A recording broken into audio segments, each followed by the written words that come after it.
The day was August 4th, 1975.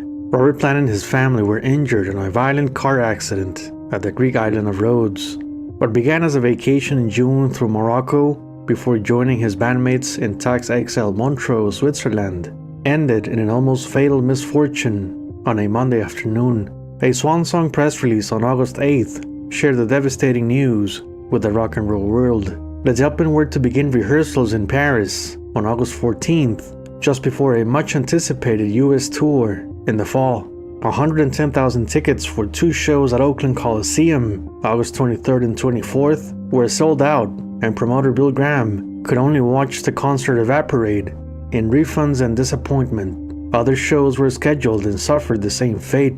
We have August 27th, Tempe, Arizona at Sun Devil Stadium, August 29th, Kansas City, Missouri at Arrowhead Stadium, August 31st, Atlanta, Georgia at the Fulton County Stadium, and September 1st at Tampa Stadium for the first time since May 1973. September 2nd had Louisville, Kentucky at Fairgrounds Stadium, September 4th, New Orleans at the Louisiana Superdome, September 6th, Pasadena, California at the famous Rose Bowl where some filming was to be done, September 8th, Denver, Colorado at Mile High Stadium, and September 9th at Norman, Oklahoma, Lloyd Noble Center. Future touring plans as tentative Far East destinations in October, Europe in November including Scandinavia, and Japan in December were scrapped. Led Zeppelin's business stopped. The swan song impulse in the year of physical graffiti was forced into an emergency landing and live hiatus for a year and a half. If you watch my Making of Present series, you know how Robert's calamity changed the course of history. With all this information, I decided to try and answer one of the biggest Led Zeppelin questions of the 1970s.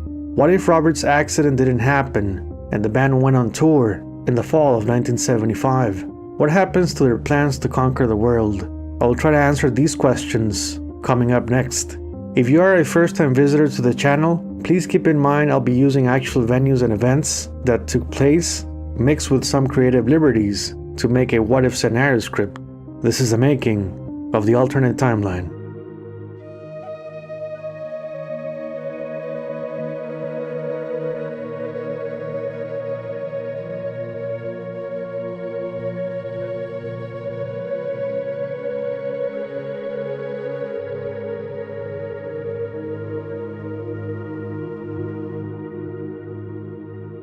When you go away on vacation, come to France. You too will feel at home. France makes it easy to get there. Call the French government tourist office or Air France. Paris, France, August 10th, 1975. Led Zeppelin began rehearsals for their 11th tour of North America. Past their home country welcome at Earl's Court, the band took note of both their strengths and weaknesses at these shows. Touring the US twice the same year was something they hadn't done since 1970. The memory of John Paul Jones leaving the group during the physical graffiti sessions was still fresh, and Peter Grant remembered Jonesy not wanting to be on the road so much past 1973. Robert Plant was still battling with his post-surgery vocals, and time off the stage was necessary. The US tour in winter of '75 was a bad idea that put his voice under unnecessary strain. While he was warming up by the time they hit the West Coast finale, it wasn't an even series for Plant. John Bonham was hesitant of going on tour, but he wanted to be a team player with Jimmy, the sole member, who was up for touring anytime, anywhere. As a way of cooling off the band tension, Peter Grant decided to take his boys down to the south of France, in Orange, to check on some friends and enjoy the opening day of a much-hyped rock and roll event. The Orange Festival, or Orange 75, was a 3-day musical festival held in August. Among the list of performers on the 15th was Swan Song's Child, Bad Company, playing their last date of 1975 after a 28-show concert run of Europe and the United States February through June. Also on the bill was a familiar name for Led Zeppelin, Fairport Convention, featuring Sandy Denny on vocals. John Paul Jones was particularly interested in checking out John Cale and Nico, whom he shared the bill with at Roy Harper's Hyde Park 1974 appearance. Peter Grant was happy to see Eric Burton again from his days as tour manager for the Animals in the USA back in the early 60s. The Roman Theater of Orange was the perfect place for the festival with its stone architecture and heritage. It was a rock venue. literally. Fans were shocked to see Robert Plant and Jimmy Page join Bad Company for two old school numbers, Train Kept It Rollin' and I Just Wanna Make Love to You. The Zeppelin entourage returned to Paris the next day on August 16th, as nobody wanted to be near notorious Zeppelin hater Ginger Baker and his most recent Govitz Army project. On the flight back to Paris, John Paul Jones said he wished they stayed for Tangerine Dream's synthesizer magic, to what Robert Plant said Tangerine had shaky vocal harmonies at Earl's Court. Bonham shouted Ginger Baker still can't play four sticks. Jimmy laughed and said he wanted to check out Procol Harum's work. Peter Grant was saddened that the Pretty Things couldn't make it to the festival and had to cancel at the last minute. The setlist for the North American return was a complicated matter, as they didn't want to repeat the hard rock structure of the show and at the same time wanted to include some of the acoustic stuff from Earl's Court, which gave Bonzo precious resting time. Among the songs considered but discarded were the Wonton Song and Houses of the Holy, which Robert just couldn't do on a consistent basis. In the Light was too ambitious for the available technology at the time, and they just couldn't make up their mind on Jonesy's keyboards or bass guitar role for Night Flight. They decided on the song Remains the Same as opener, so Robert could warm up his vocals instead of rock and roll for a third consecutive tour. The Rain song couldn't go next, so early in the set they stuck to Graffiti's Sick Again right after with the Rover as intro. Now they didn't play the Rover in full because the high notes strained Robert's vocals. Since I've Been Loving You was back, as it was greatly missed at both their last US tour and Earl's Court. 10 Years Gone would make its live debut, with Jonesy on a 12-string guitar plus bass pedals. The acoustic set was back in North America since 1972, including Graffiti's own Black Country Woman. Dazed and Confused was a pain point for the band. There was some consensus that there was no further place to develop this live staple, but audiences expected Jimmy's violin bow showcase. A choice was made to have Page perform this bit as a solo piece before going into no quarter. He would then downtune his guitar to drop D during Jonesy's piano introduction. It would actually be the guitar tech, but I'm just saying. Moby Dick saw a new arrangement with some instrumental bars of Custard Pie played before Bonzo's drum solo. Without notice or pre-publicity, the Rolling Stones rolled down Fifth Avenue towards the Fifth Avenue Hotel. It was some scene. An 8-minute version of Brown Sugar with Mick Jagger and his regular sidemen backed up by Billy Preston on the electric piano. It was hard to believe, but there they were, right smack in the middle of Lower Fifth Avenue. Mick Jagger, the man with the razor-edged tonsils, and all the rest of the Rolling Stones, kicking off a 3-month-long tour to 29 cities. The ambitious logistics for the upcoming tour were fueled by the eternal rivalry with the Rolling Stones, whose tour of the Americas 75 saw them play 46 shows in North America for over 1 million ticket holders. With 6 nights at the Garden and 5 at the Forum, the Stones raised the stakes with a concert series that ran from June 1st to August 8th. Now, it's worth mentioning most of these Rolling Stones dates had an average of 3 opening acts. Led Zeppelin had none since 1970, and looked into playing bigger venues than before, as well as playing cities they missed out on their early 1975 visit. A short tour of 12 concerts was booked, with several open-air arenas including Pasadena's Rose Bowl, where some pro-shot footage was filmed to make up for previous Madison Square Garden 1973 stuff, which the band themselves did not consider was the best material from that tour. This is what the North American 1975 concert series in the fall looked like.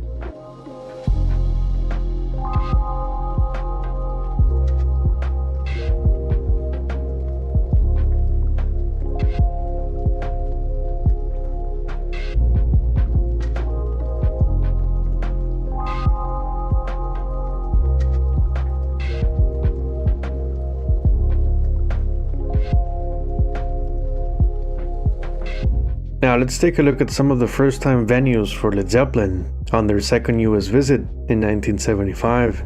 Tempe, Arizona's Sun Devil Stadium was made popular on the big screen via A Star Is Born, featuring Barbara Streisand and Chris Christopherson. Some scenes were shot on location, with the crowd enjoying a huge concert held on March 20th, 1976, featuring Peter Frampton, Santana, Montrose, Graham Central Station, and the LA Jets. Next was Arrowhead Stadium in Kansas City, Missouri, which started hosting rock shows since 1973.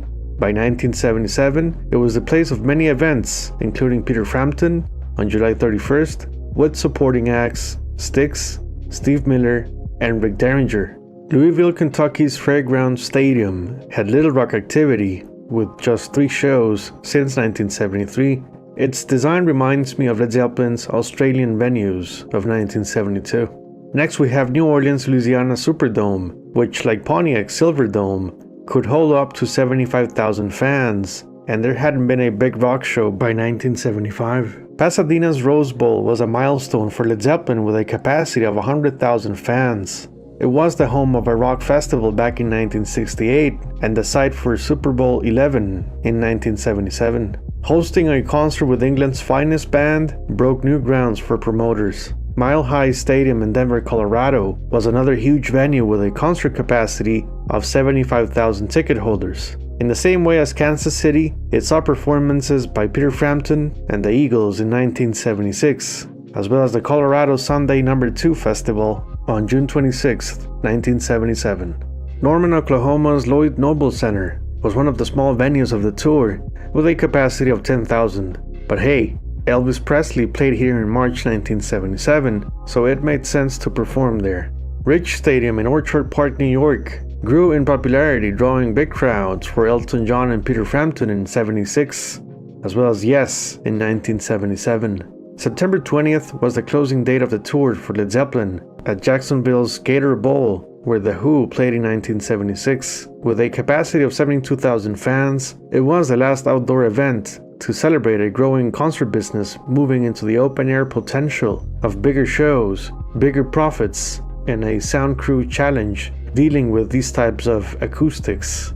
As we can see, Led Zeppelin's fall tour of 1975 was keen, showing everybody the way into magnanimous concert dimensions while developing new markets. The isolation factor grew for the band playing in front of huge crowds, but it was a result of great music, record sales, and a mythological rock star status. They served higher business interests that needed them on the road, like fuel to keep the wheels turning midway through the decade. Playing 10,000 seats was no longer on the horizon, but festivals, big sporting facilities, just about any place that could gather a lot of people, with the underlying question, how long before excess becomes the only way to deal with this corporate madness?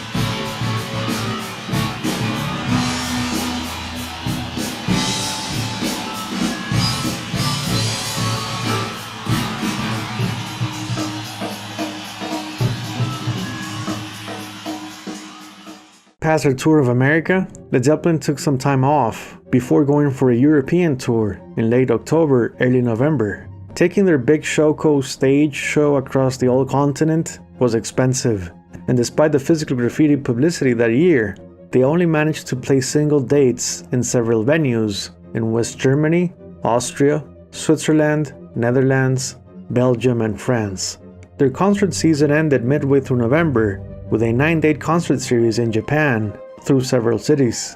This happened right after Eric Clapton's visit. Some setlist surprises took place in Japan in the ways of Tangerine, and the only time they attempted In the Light, with Jimmy Page doing the violin bow drone effect on the intro.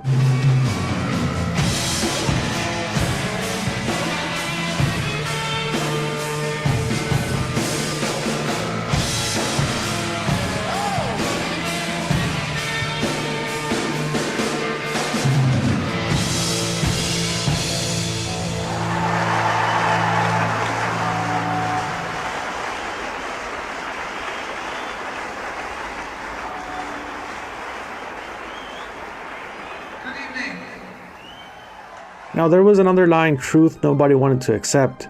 The cost of their lighting rig and stage dimensions consumed a significant portion of their revenue when embarking on smaller tours. Bottom line was plain and simple. Touring America was the only profitable venture for this theatrical version of Led Zeppelin. Plans for Scandinavia, Australia, and the Far East were cancelled. there was a reason Pink Floyd didn't tour Europe in 1975.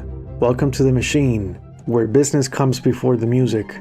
Led Zeppelin's bandmates retreated into living in tax exile in Montreux, occasionally flying to the States to check out bands, party, and think about the future. While there was pressure for another concert tour of North America, the band wasn't going to go back for a third time with the same album, Physical Graffiti. In movie-making news, the 1975 Pasadena Rose Bowl footage had the same continuity issues as Madison Square Garden 1973. It seemed the curse of cinema was upon the band. Page and his Zeppelin bandmates were angry. Peter Grant wanted to kill the film crew. Pasadena had another problem. There was little to no pre-show nor after-concert footage to work as transition scenes. A decision to finish The Song Remains the Same concert movie project once and for all was made. Also in the Swan Song label plans was a terrifying question on what a follow-up to Graffiti should be. Jimmy Page found the answer in one of its outtakes. His beloved acoustic suite, Swan Song, got Robert Plant to work on lyrics and Jumble Jones to add his arrangement wizardry. It was probably time the Swan Song label had its own theme song, so to speak. Led Zeppelin booked writing sessions in late April at Brave Film Studios, London. A hard rock approach mixed with funk filled the new material with exciting rhythm motifs.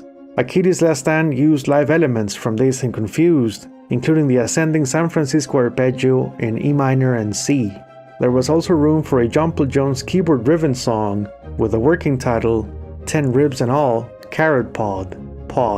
Impressed by other bands including the Rolling Stones recording there, Led Zeppelin traveled to Musicland Studios Munich in June to lay down the new songs on tape, just a month before Electric Light Orchestra's A New World record sessions. Led Zeppelin's arrival coincided with the Rolling Stones playing 2 nights at Munich's Olympiahalle. Jumble Jones attended Genesis' concert on June 27th at the same venue. He enjoyed Tony Banks' synthesizer work, which reminded him of those brand new Yamaha GX1s he was yet to discover, never mind own. The Song Remains the Same was the big event for October 1976. All band members attended 2 world premieres, while design team Hypnosis worked on their upcoming 7th studio album. 1977 was an ambitious year for Led Zeppelin, cashing in on their movie and soundtrack success. A January 25th Swan Song press release announced the band's 12th North American tour, plus a brand new studio album, Presence, released the next day. The 7-track album had new sounds, and the return to America boosted sales figures. The combination of light and shade from Graffiti continued in between the hard-rocking numbers. Hungry fans just couldn't get enough of their heroes, who were immortalized on the big screen. 3 songs from the new album were going to be taken on the road: Achilles' Last Stand, Nobody's Fault But Mine, and Swan Song. Health issues concerning Robert Plant pushed the tour start date down to April. The rest is history. This was the alternate timeline of what if Robert Plant's accident never happened back in 1975. I'd like to hear your thoughts and theories on what could have been for Led Zeppelin after that tragic day in Greece. I want to thank my dear patrons for funding my research, thus allowing the community here at the channel to experience these journeys. Please let's give them a round of applause.